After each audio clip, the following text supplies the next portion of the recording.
Hey, my name is Christina. I'm a surfer girl from Hawaii living in SoCal, and I'm going to show you how to Solarez in your board because it's seriously a life hack. Step one, you want to make sure you dry out your board. It definitely depends on how big the ding is. My dings are super small, super minor, so that's why I'm going to show you guys how to do this. So my high performance surfboard would take about 2 to 3 weeks to dry out depending on how big the ding is, but the dings on this board that we're going to repair today are super minor, so I just left it out in the sun for like a week. It should be fine. If you repair your board with water inside still and you don't dry it out completely, you will get board rot and you will snap your board like I did.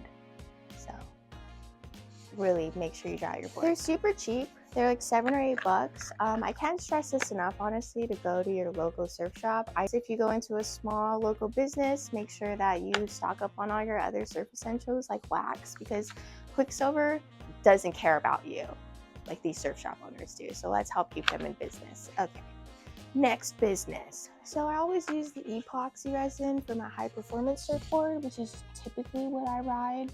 But I got this PE surfboard recently, mostly just to like help get my friends in the water, and my friend kind of dragged it into some rocks the other weekend, so I have to repair it by next weekend so we can do it all over again. It was great. She did a great job. So we're going to use this Solarez Microlight White. This is polyester resin, which is what you want to use if you have a PU board. So it was super confusing when I first started using Solarez because it's just so confusing, like which one do I use. If you have a more traditional, heavy, usually has like a stringer in it surfboard, then you want to use a polyester resin. You have a PU board. If you want to use more, if you have an epoxy or an EPS board, it basically just means it's made out of styrofoam, like high performance boards, then you want to use the EPS foam safe one, this one, the epoxy. So we're gonna use this one.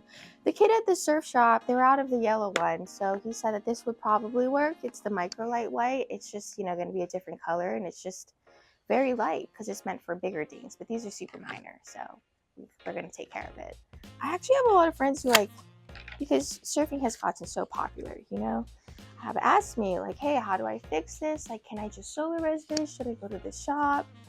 And honestly, dude, try to fix it yourself. You probably can. The ding is pretty big. You're gonna want to get a knife and cut around and cut off the fiberglass. But these are super minor, so I'm just gonna go and sand it down real quick.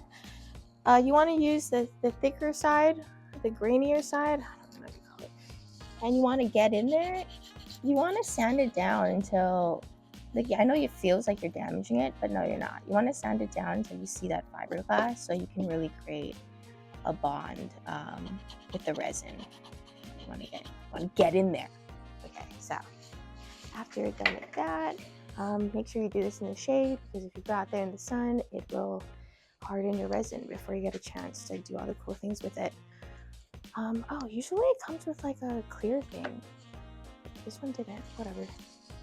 You want to just put the resin in there, and also you want to put the resin about 1/2 inch out around the site, like that. So you want to make sure you do a great job. Next step, I'm going to take it out into the sun for 3 minutes. It doesn't have to be super sunny. It just shouldn't be super overcast. It will take a little longer if there's like a little bit of clouds, but whatever.